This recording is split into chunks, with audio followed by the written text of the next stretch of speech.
She almost turned around 3 times. The first time was at the gas station outside of Columbus. She sat in the car with the engine still running, her hands on the wheel, and stared at the road ahead like it was asking her a question she wasn't ready to answer.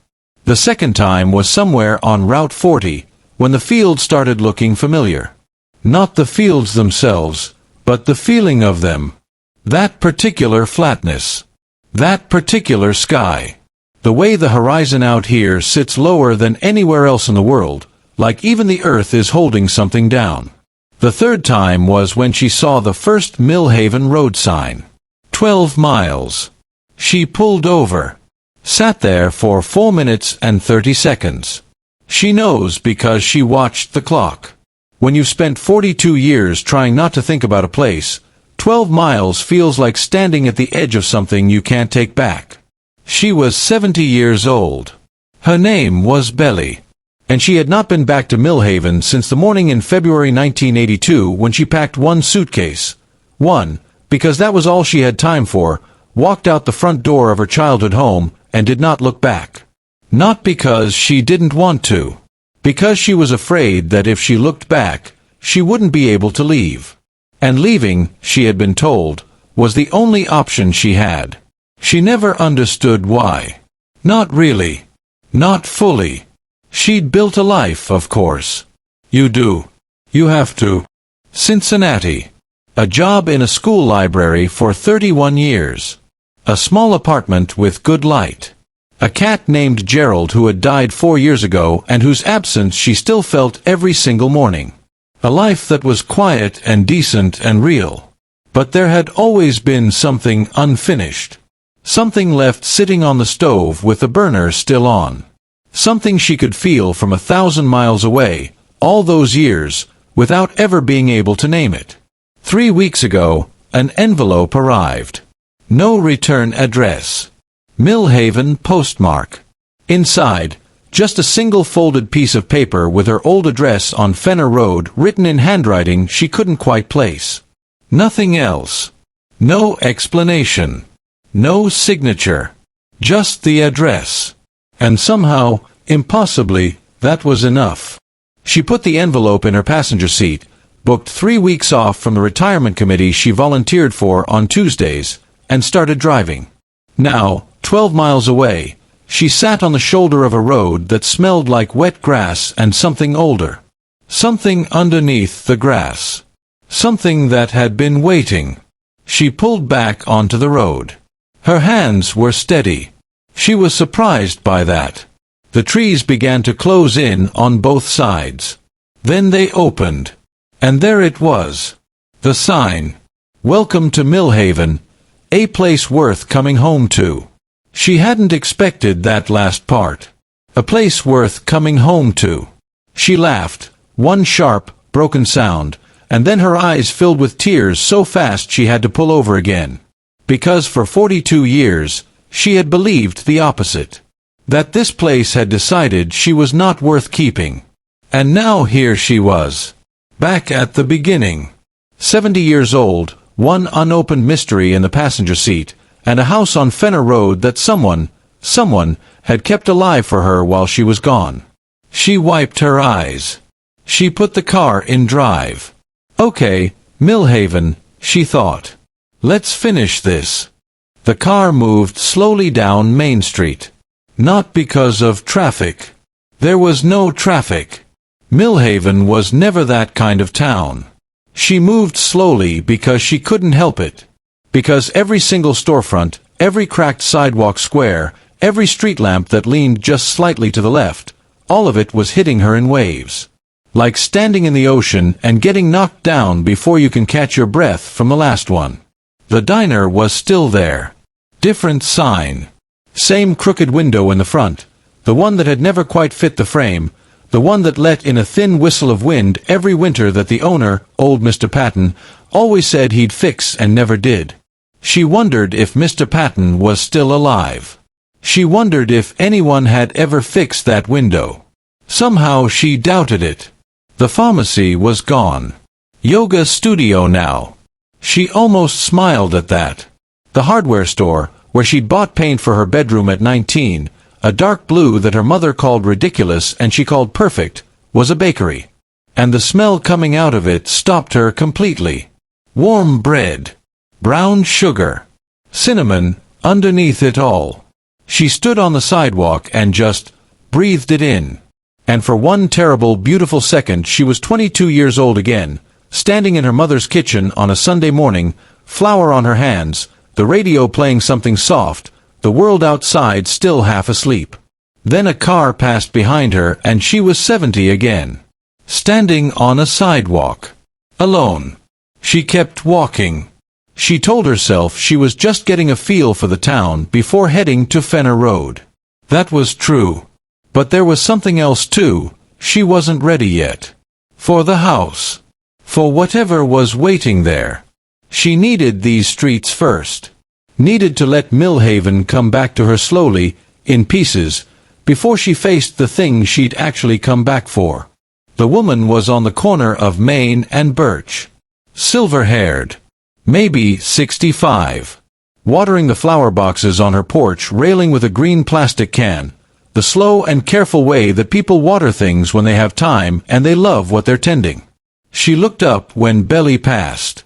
Their eyes met. And something happened in that half-second that Belley hadn't anticipated. The woman didn't look away quickly the way strangers do. She held the look. Her hand slowed on the watering can. Her head tilted, just slightly, the way people do when a face is pulling at a memory they can't quite reach. Belley nodded. Kept walking. She made it half a block. Then, footsteps on the sidewalk behind her. Quick. Purposeful. Excuse me. Belley turned. The woman was closer than she expected. She'd set down the watering can somewhere.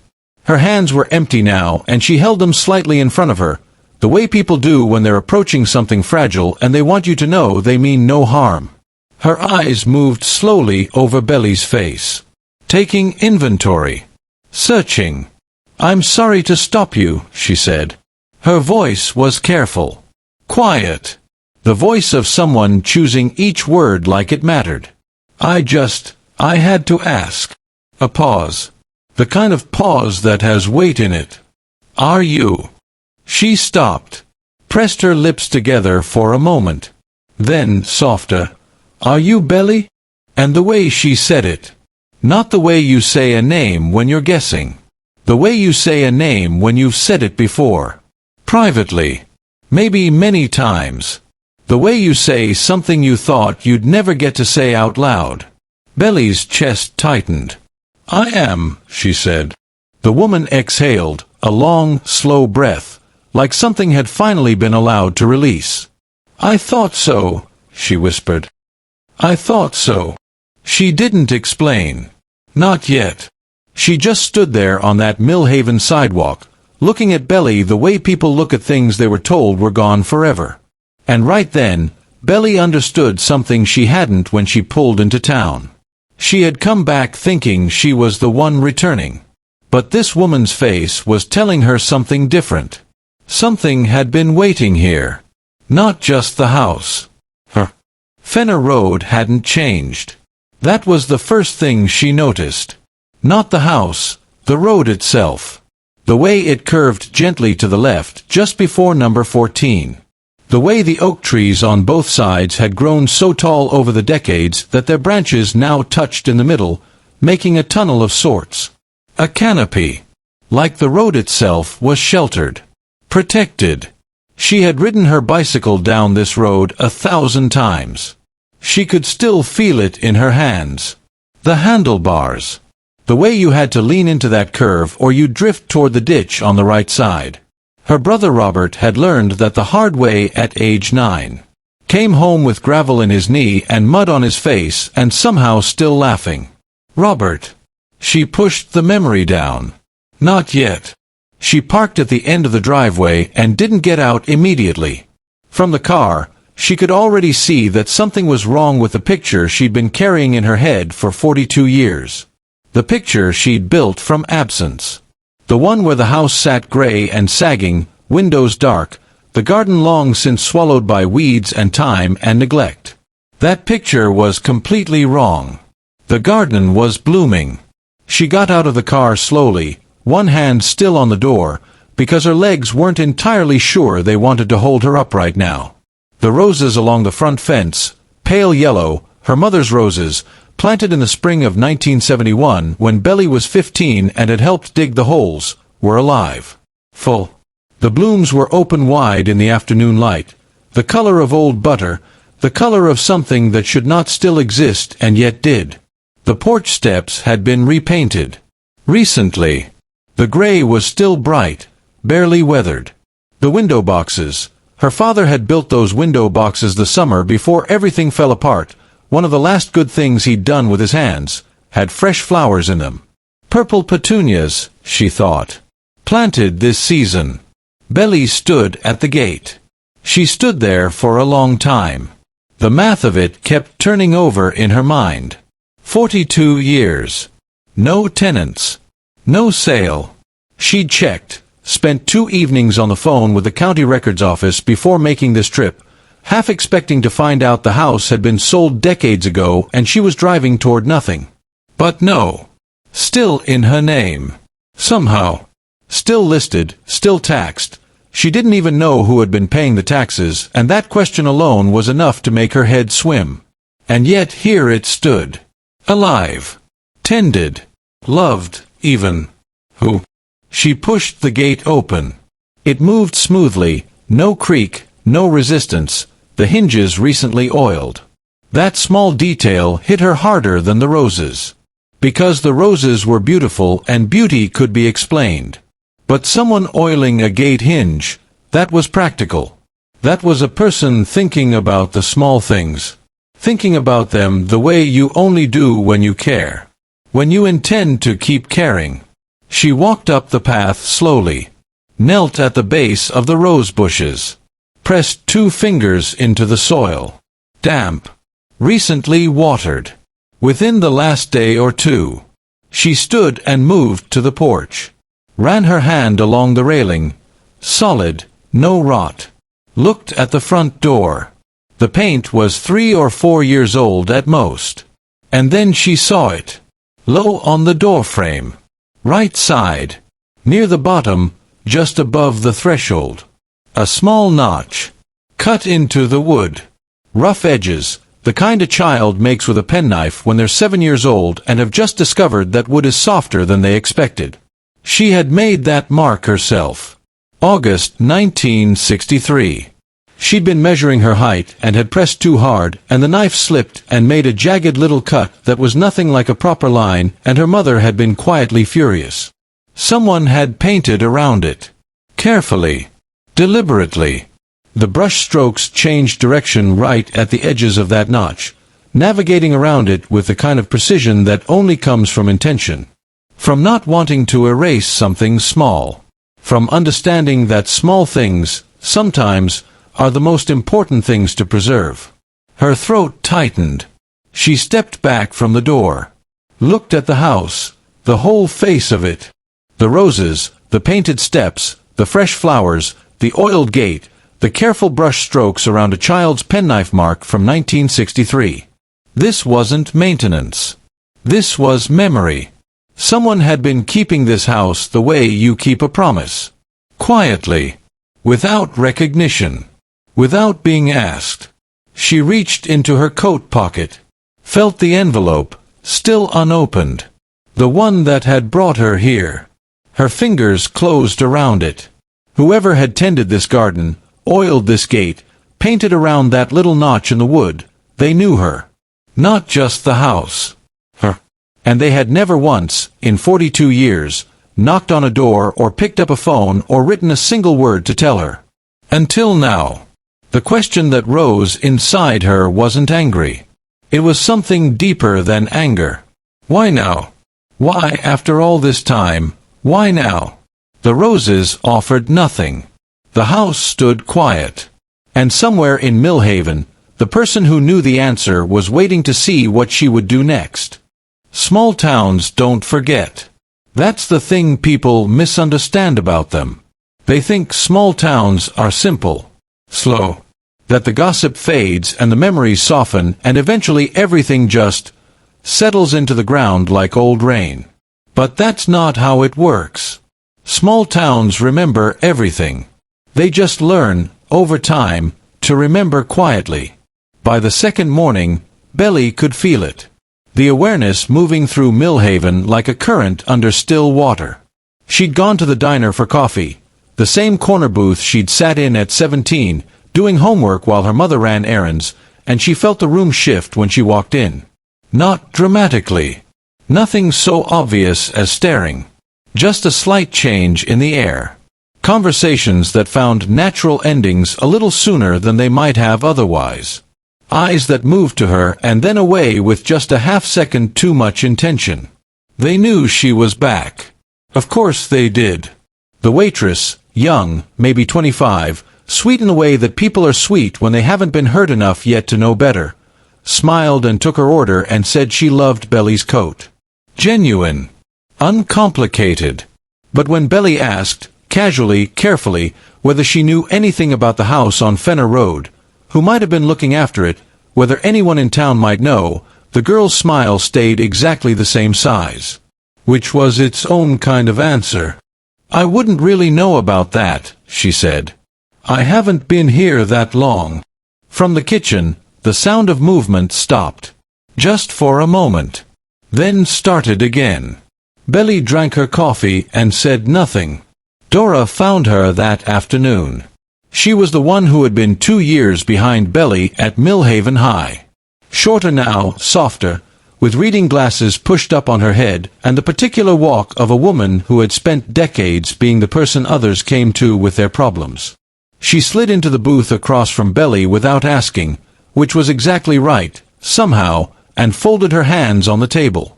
I heard you were back, Dora said. News travels. It's Millhaven. A small shrug. News doesn't travel. It teleports. Belley almost smiled. Dora looked at her for a moment, really looked, the way old friends do, taking in the years, acknowledging them without making a production of it. Can I tell you something? Dora said. Something I probably should have found a way to tell you a long time ago? Belley set down her cup. The story this town was told, Dora said slowly, about why you left. It wasn't your story. It was the story your family gave us. And most people just took it. Because that's what you do. Because your father was who he was in this town. And when a man like that tells a version of events, people don't tend to look for another version. The diner felt very quiet suddenly. What version did he tell? Belley asked. Dora's hands tightened slightly on the table. That you chose to go. That you were restless. That the family supported your decision because they loved you, and that's what good families do. A pause. He made it sound generous. Like they'd let you go follow your dreams. Belley stared at her. Let her go. She thought about that February morning. The suitcase. The 14 minutes she'd had to pack it. Her mother standing in the hallway, not speaking, not meeting her eyes. Her father's voice, flat and final, telling her the car was waiting. Let her go. She felt something move through her, hot and cold at the same time, the particular temperature of a truth arriving 42 years late. Nobody questioned it, she asked. Her voice was steady. She was proud of that. Some of us wondered, Dora said quietly. I wondered. But you were gone, and your family was still here, and... She stopped. Looked at the table. That's not an excuse. I know that. I'm just telling you what happened. Belley nodded. She sat with it for a moment. Let it land properly. Then she put on her coat, paid for her coffee, and walked back to Fenner Road. She almost didn't make it through the front door. Not because of the house. Because of the weight of what Dora had just handed her. This new, terrible understanding that her absence had been rewritten. That for 42 years, the people of this town had lived inside a story that had her leaving willingly. Happily, even. while she had spent 42 years believing this town had simply let her go. Maybe they had been waiting for her, in their quiet Millhaven way, just as much as she had been waiting, without knowing it, to come back. She was standing in the kitchen, coat still on, when she heard it. A sound at the front door. Soft. Almost nothing. The whisper of paper on hardwood. She walked to the hallway. On the floor, just inside the door, was an envelope. White. Plain. No stamp. No name written on the outside. Someone had slid it under the door. Not mailed it. Not knocked. Not left it on the step where she might find it tomorrow or the day after. Slid it under the door. Right now. While she was standing 20 feet away. Which meant whoever had done it was still on the other side. Before she opens that envelope, I want to ask you something. Have you ever been forced to leave a place that felt like home? Or watched someone you love carry that kind of silence for years? Tell us in the comments. We read every single one. Now, let's find out what was inside. She didn't open it right away. That might seem strange. A letter slid under your door by invisible hands, and you don't tear it open immediately, but that's not how Belley worked. That had never been how she worked. Even as a girl, she'd been the kind of person who sat with things first. Who needed a moment between receiving something and accepting it. Because some things, once opened, cannot be closed again. She knew this was one of them. She put the kettle on. Stood at the kitchen window while it heated. Watched the backyard in the fading afternoon light. The old oak tree still there, bigger now, its branches reaching in every direction like it had spent 42 years expanding into the space she'd left behind. There was a bird feeder hanging from the lowest branch. Wooden. Handmade. Recently filled. Of course it was.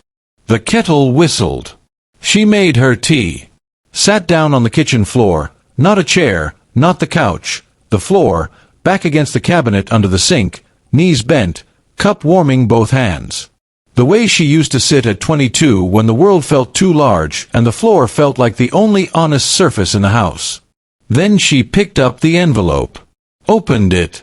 4 pages. Both sides. Handwritten in blue ink, the letters slightly uneven, the pressure of the pen changing. Heavier in some places, lighter in others, the way handwriting changes when the person holding the pen is moving through something difficult while they write. She looked at the signature first. The way you do when you're afraid. Robert. Her brother. Who had died 14 months ago from a heart condition she hadn't known about because no one had called her. Whose funeral she had not attended because she hadn't known there was one until 3 weeks after it happened, when a distant cousin sent a brief and uncomfortable email that felt more like a formality than a notification. Robert. Who had been 24 years old in February of 1982.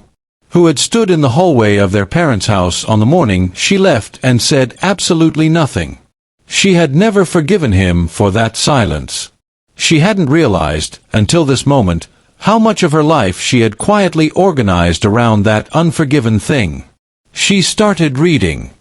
He had written it 6 months before he died. She could tell from the date at the top, October, 2 years ago. He'd known by then that his heart was failing. The letter had the particular quality of writing that knows it is final. Careful. Measured. No word wasted. He wrote that he was sorry. Not the easy kind of sorry. Not the sorry that arrives with excuses already built in, already waiting to soften the blow. He wrote it the hard way, plainly, directly, with nothing in front of it to cushion the landing. I am sorry, Belley. I need you to know exactly what I did and exactly why. Not so you'll forgive me. I don't think I've earned that. But because you deserve the truth, and I have owed you this truth for 42 years, and I am running out of time to pay what I owe. She had to stop reading for a moment. Just breathe. In the winter of 1982, their father had called Robert into his study. Sat him down. Told him that Belley had been seen with a man from outside Millhaven, someone the family considered unsuitable, someone their father had decided represented everything he didn't want attached to his name. He told Robert that Belley had already made her choice. That she was planning to leave with this man and never come back. That she had, in her father's words, already turned her back on this family. None of it was true. Not one word of it. There was no man. There was no plan to leave. There was only Belley, 28 years old, working at the school, saving money, living quietly in the house on Fenner Road, completely unaware that her father was constructing a reason to remove her. Because the real reason, the actual reason she was sent away, Robert wrote carefully, was a piece of land. Her grandmother's land, left in a will that her father had disputed and partially lost. Belley had been the one person in the family who had spoken up about it. Who had said, plainly, at the family table, that their grandmother's wishes should be honored. That was it. That was the whole of it. She had said a true thing at the wrong table, to the wrong man, at the wrong time. And for that one honest moment, she had lost 42 years. Robert wrote, I believed him. I was 24, and I was afraid of him, and I believed every word he said about you.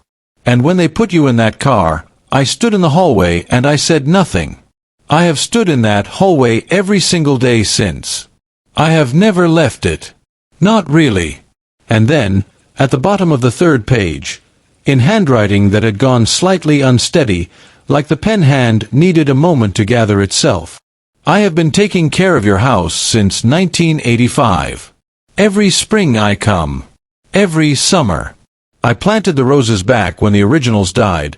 Same variety, same color, because they were yours and they deserved to survive even if I didn't deserve to be the one keeping them. I didn't know how to give the house back to you without giving you the truth at the same time. And I was a coward about the truth for a very long time. I'm not anymore. Or at least, I'm trying not to be. Even if trying comes too late. I'm sorry, Belley. I am so deeply, completely sorry. She sat on that kitchen floor for a long time. The tea went cold. The light outside shifted from afternoon to evening, the room dimming slowly around her, and she didn't move to turn on a lamp. She just sat. Somewhere outside, the oak tree moved in the evening wind. The bird feeder swayed gently on its branch. Her brother had filled it. Probably last spring. His last spring. She pressed the letter against her chest and closed her eyes. And for the first time since she'd arrived in Millhaven, maybe for the first time in 42 years, she let herself cry. Not the sharp, startled tears from the car at the town sign. These were different. Slower. Deeper. The kind that come from somewhere that has been waiting a very long time for permission. The truth had finally arrived. It was devastating. And somehow, underneath the devastation, it was the most solid ground she had stood on in decades. She woke up on the kitchen floor. Not dramatically. No gasping, no disorientation. She simply opened her eyes and found herself there, back against the cabinet, Robert's letter still pressed against her chest, the room fully dark now except for the pale blue light coming through the window from the street outside. For a moment she didn't move. She just lay there and let herself exist inside the quiet of the house. The particular quiet of a house that has been waiting. That has held its breath for decades and is only now, slowly, beginning to exhale. Then she got up. Folded the letter carefully. Put it in the inside pocket of her coat, close to her chest, where it would stay for the rest of her time in Millhaven. Not because she needed to keep reading it. Because she needed to keep feeling that it was real. She washed her face. Made fresh tea. Stood at the kitchen window and watched the sun come up over the oak tree in the backyard, slow and rose-colored and completely indifferent to everything that had happened in this house last night, and she made a decision. Not a loud decision. Not a dramatic one. Just a quiet, firm, deeply personal decision. She was done being a ghost in her own story. The county office opened at 8:30. Belley was there at 8:22. She sat on the wooden bench outside the front door with her coat buttoned and her hands folded and her paperwork already organized. She'd found the original property documents in a box in the bedroom closet sometime around 5 in the morning, because sleep had not come back and she had needed something to do with her hands and her mind. The clerk who opened the door was a woman in her 40s, efficient and pleasant in the way of someone who genuinely likes their job. She looked at Belley's documents, asked a few questions, typed things into her computer with quick, confident keystrokes. And then she stopped, looked up. "You're Belley Marin," she said. Not a question. A recognition. "I am," Belley said. The woman held her gaze for a moment. Something moved across her face. Not pity, which Belley would not have welcomed, but something more like respect. The particular respect that passes between people when one of them has clearly been through something real. "My mother grew up on your road," the woman said. She always said someone ought to tell you the truth one day." Belley looked at her steadily. "Someone did," she said. "A little late. Better late, though." "Yes," Belley said. "Better late." She signed the papers. The house on Fenner Road was hers, properly, officially, completely hers, before 9 o'clock in the morning. She walked out into the early light and stood on the sidewalk for a moment. It wasn't triumphant. It didn't feel like winning. It felt quieter than that, more like setting a bone that had been fractured for a long time. Painful in the moment of correction, but correct. She walked through town differently that afternoon. Not with performance. Not with anything she'd planned or rehearsed. She was simply done making herself small. Done apologizing with her posture for existing in a place that had once been hers. Done moving through Millhaven like someone who wasn't sure they had the right to be here. She had every right. She had always had every right. People noticed. The shift was subtle, but it was real. The way these things always are when something internal changes and the outside world, almost against its will, begins to reorganize itself around the new truth. The woman at the bakery, the one that had been a hardware store, held the door open for her and said good morning with warmth that felt genuine. 2 men talking outside the post office nodded to her. Not the careful, uncertain nod of people acknowledging someone they're not sure about. The solid nod. The nod that means you belong here. Dora stopped her outside and squeezed her hand and said nothing at all, which was the most eloquent thing anyone had done since she arrived. Millhaven was shifting. Not dramatically. This wasn't that kind of town, and Belley wasn't that kind of woman. But something was moving through the streets of this place, quiet and inevitable, the way truth moves once it has been let out. You can't put it back. You can only watch it find its level. The knock came at 7 that evening. She opened the door to find the old man. The one who had slowed his truck on the second day. The one with the unreadable expression that she had spent considerable time trying to read and hadn't managed. He was holding a mason jar. Inside it, dark, rich soil. The good kind. The kind that has been tended for years, turned and fed and respected. He held it out to her without preamble. "Robert showed me what he planted," the man said. His voice was low and unhurried. The voice of someone who had learned, probably through loss, that there was no point rushing important things. "Showed me the varieties. The spacing. What needed extra water in July and what needed to be left alone in August." He paused. "Thought you might want to keep it going. Now that you're here." Belley looked at the jar. Then at the man. "You knew my brother," she said. "For 30 years, he said simply. He was a man who was trying to make something right. In the only way he knew how. Another pause. "He talked about you. Not often. But when he did, he meant it." She took the jar from him. It was heavier than it looked. Of all the people she had imagined helping her through this, of all the faces she might have expected to find on that doorstep, it was not this man. This quiet stranger with his jar of good soil and his 30 years of watching her brother tend a garden, he didn't know how to explain. But grief, she was learning, did not ask your permission before choosing your allies. And sometimes the most unexpected hands were the ones steady enough to help you hold something precious. She stepped back from the door. "Would you like to come in?" she said. "I just put the kettle on." He nodded. And just like that, in the smallest, quietest way imaginable, Belley stopped being alone in this. She waited 3 days before going to Caldwell Street. Not because she was afraid. Or maybe a little because she was afraid, but that wasn't the main reason. The main reason was that she wanted to arrive at her Aunt Clara's door as the right version of herself. Not the version that had spent a night crying on a kitchen floor. Not the version still raw and bleeding from Robert's letter. Not the version that was 28 years old again, standing in a hallway with one suitcase and no explanation. She wanted to arrive as the version that had slept.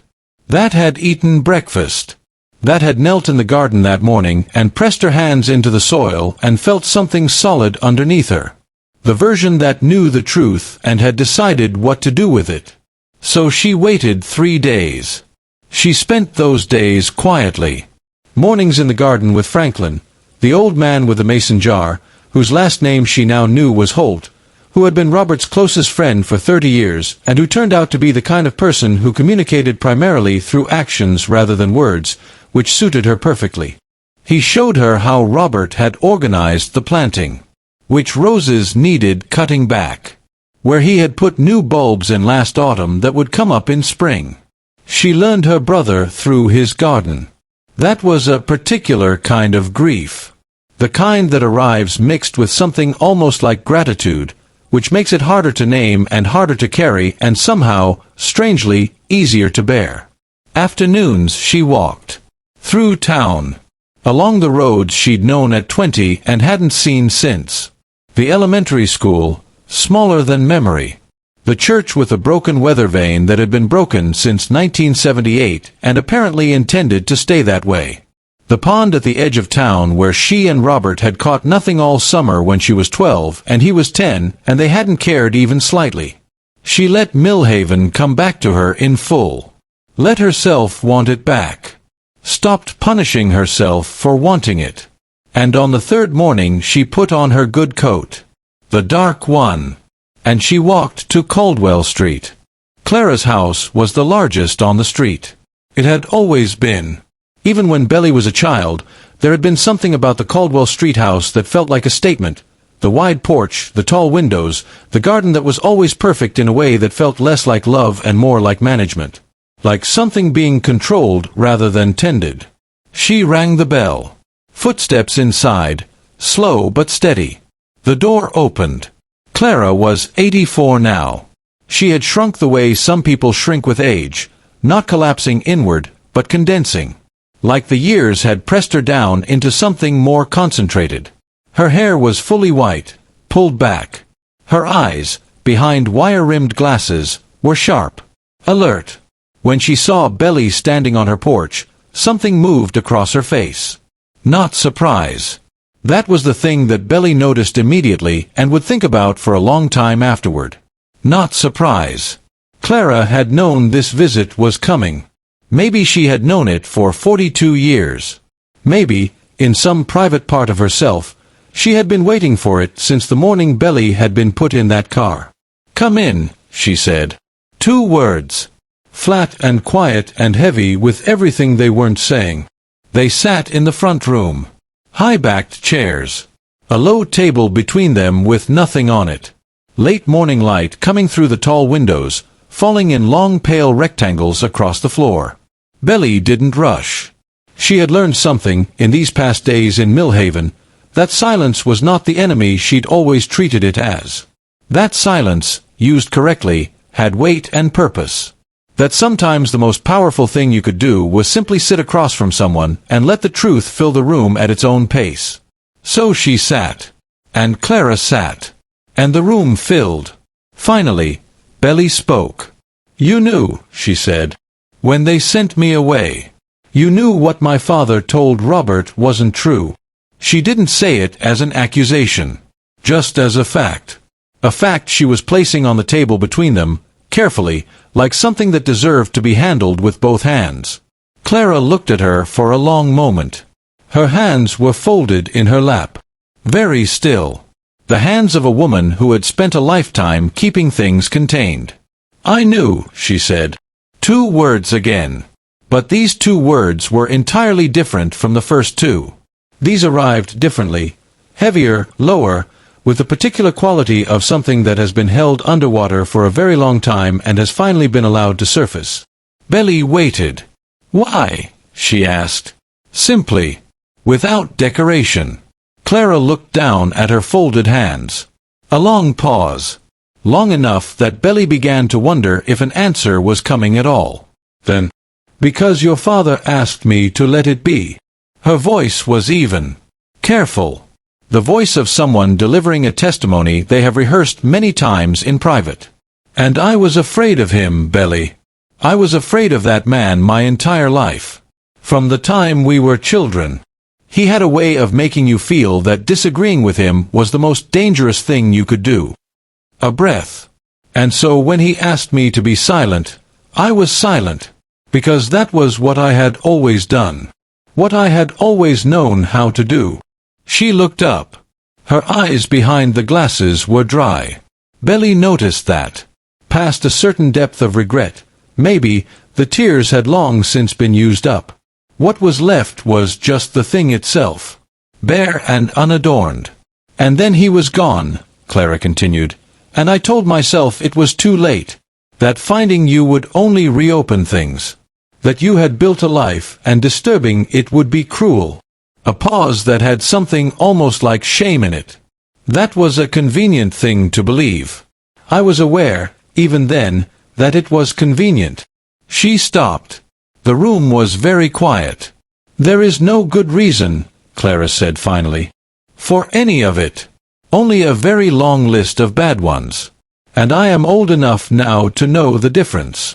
Belley looked at her for a long time. She had come to this house carrying something. She could feel it, these past 3 days, a hard thing, sharp-edged, sitting in the center of her chest. She had thought it was anger. She had treated it like anger. Had expected that when this moment came, when she finally sat across from someone who had known and said nothing, that hard thing would come out. But sitting here, in this quiet room, looking at this old woman, this frightened, diminished, regret-hollowed old woman who had spent her whole life being afraid of a man who had been dead for 20 years, the sharp thing didn't come out. It just went quiet. Not gone. She wasn't going to pretend it was gone. But quiet. Like a fire that has finally run out of the particular fuel it needed to keep burning. "I'm not here to punish you," Belley said. Her voice was steady and she meant every word. "I'm not here to make you feel worse than you already do. I can see what you carry. I'm not interested in adding to it." Clara's chin dipped slightly. The smallest acknowledgement. "I came here," Belley continued, "because I needed you to say it out loud. That's all. Just out loud. So it existed somewhere outside of Robert's letter and my own head. So it was real in the world, not just in me." A long silence. Then Clara said, very quietly, to the room rather than to Belley directly, "It's real." Belley stood, picked up her coat from the arm of the chair, put it on, button by button, taking her time. At the door she paused. She didn't turn around. "I hope you sleep better," she said. "I mean that." And then she walked out. The afternoon air was cool and clean and smelled like cut grass and something faintly sweet from a neighbor's garden. She walked slowly. There was no triumph in her steps. No relief exactly, or not just relief. Something more complete than relief. The feeling of a chapter that has been left open for so long that you stopped noticing the page was still turning, and now, finally, it has closed. She had said what she'd needed to say. She had heard what she'd needed to hear.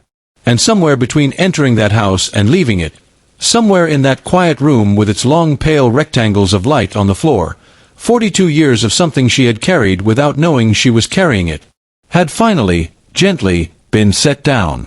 She walked back toward Fenner Road. Not angry. Not broken. Just Belley. Simply, completely, finally, just Belley. She stayed 3 more weeks. Nobody asked her to. Nobody had to. She simply woke up on the morning she had originally planned to leave, looked at her packed bag sitting by the bedroom door, and then looked out the window at the garden, at the pale yellow roses catching the early light, at the oak tree in the backyard standing broad and unhurried in the morning quiet, and she unpacked the bag and put the kettle on instead. Some decisions don't announce themselves. They just happen. And then you understand them afterward. The days fell into a rhythm that surprised her with how natural it felt. Mornings in the garden with Franklin. He came every other day, always before 8, always with something practical, a tool she needed, a cutting she'd asked about, knowledge about what Robert had planted where and why. They didn't talk much, but the silence between them had become one of the most comfortable silences she'd known in years. The kind that only exists between people who have stopped needing to perform anything for each other. She learned things. She learned that Robert had started tending the garden in the spring of 1985, 3 years after she left, because he'd driven past Fenner Road one afternoon and seen the roses dying and hadn't been able to keep driving. That was the whole of it. He hadn't driven past with intention. He hadn't made a plan. He had simply seen something that was dying that shouldn't be dying, and he had stopped. And then he had kept stopping. Every spring. Every summer. For 37 years. She sat with that for a long time one morning, kneeling in the soil with her hands in the dirt, and she thought about the particular way that love expresses itself in people who don't know how to say it out loud. How it finds other forms. Gardens. Oiled hinges. Careful brushstrokes around a child's penknife mark. How it keeps showing up, year after year, without a witness and without a reward, because some part of the person cannot do otherwise. Robert had been a coward about the truth. He had also been faithful about the love. Both things were true. She was learning to hold them both at the same time, in the same hands, without needing to resolve the contradiction. That felt like something. Like a kind of growing that she hadn't expected to be doing at 70. The town continued to shift around her. Not loudly. This was Millhaven. Things happened quietly here, at the pace of weather rather than the pace of drama. But they happened. The cook from the diner, the one who had gone silent in the kitchen when she'd asked about the house, came to Fenner Road one Tuesday evening with a pot of soup and a very brief, very uncomfortable apology that was clearly costing him something significant to deliver. She accepted it simply. Made him stay for a bowl of his own soup, which seemed to confuse and then quietly undo him. 3 neighbors she didn't remember introduced themselves. 2 of them, she discovered, had known her parents. Had lived in this street when she'd lived here. Had watched her grow up in the particular background way that neighbors watch children grow, not closely, but continuously. She existed in their peripheral memory. And she found that unexpectedly moving. That she had been witnessed, even then. That some record of her younger self existed in other people's minds, separate from the family narrative that had tried to rewrite her. Dora organized a small dinner. Nothing formal, 6 women around a kitchen table, good food, honest conversation.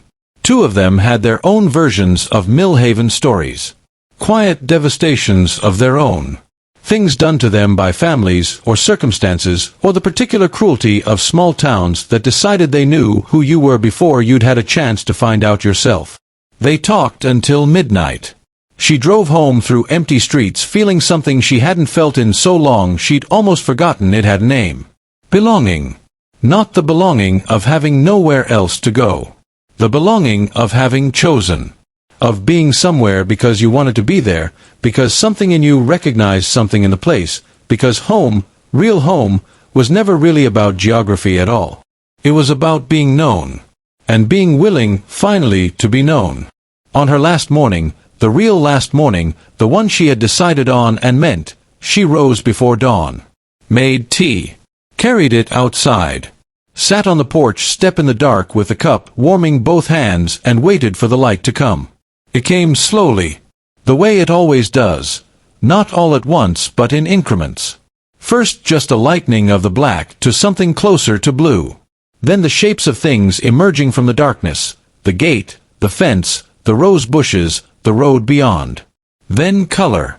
The pale yellow of the roses arrived last, as the sun cleared the roofline of the house across the street and sent its first long rays horizontal across the garden. She watched it happen. Her mother had planted those roses in the spring of 1971. Her brother had kept them alive from 1985 until the spring before last. And she would keep them now. She had already arranged it with Franklin. He would come through the winter months, check on things, do what needed doing. She would come back in spring. And summer. And whenever the pull of Fenner Road became stronger than whatever else was asking for her attention. She wasn't moving back. She had a life in Cincinnati, real and good and hers. But she was also not leaving the way she had left in 1982. Not with a suitcase and a silence and a door closed behind her by someone else's hand. She was leaving the way people leave places that belong to them. With a return already planned. With a key in her pocket. With the gate oiled and the roses tended and the kettle clean and waiting on the counter inside for whenever she came back. She thought about what she would tell people, friends in Cincinnati who would ask how the trip had been. Whether she'd found what she was looking for. She didn't have a simple answer. She wasn't sure she'd found what she was looking for because she hadn't known, not really, what she was looking for when she left. She'd followed an unsigned letter to a town that had sent her away. She'd arrived carrying 42 years of unanswered questions. What she was leaving with was different. Not answers, exactly. Or not just answers. She was leaving with the understanding that the story of who she was had always belonged to her, even when other people were telling it. Even when she was too far away to correct the record. Even when 42 years of silence had made it feel like the wrong version was the permanent one. The truth had been there all along. Kept alive, like the roses, by someone who didn't know how to say it out loud but couldn't stop tending to it either. It had been waiting. She had just needed to come back and claim it. She stood at the gate. Looked back at the house one final time. The painted porch, the window boxes, the roses in their full pale yellow morning glory, the small notch in the doorframe that had survived 42 years of paint and time and one man's faithful, guilty, loving brush. I was here, she thought. This was mine. I am still here. She closed the gate behind her. Gently. The latch clicked into place with a small, clean, final sound. She got in the car. She didn't look back. Not because she was afraid of what she'd feel. But because she didn't need to. The house was still there. It would be there in spring when she came back. It would be there after that, and after that, standing on Fenner Road the way it had always stood, quietly, steadily, keeping faith with the person whose name was on the deed. The road out of Millhaven looked different from the road in. She noticed that. The same trees, the same curve, the same sky sitting lower here than anywhere else. But different. Lighter somehow. Like the road itself had exhaled. She drove. And somewhere behind her, in a garden on Fenner Road, the pale yellow roses opened fully in the morning sun, tended, alive, and entirely unbothered by the passage of time. As if they had known, all along, that she would come back. As if they had simply been waiting for her to know it too. If Belley's story felt familiar, if it reminded you of your mother, your grandmother, or a part of yourself you left behind somewhere, share this with them. Sometimes a story is the only way to say what we never could. And if you're new here, subscribe. Because every week, we tell the stories the world forgot to tell. We'll see you in the next one.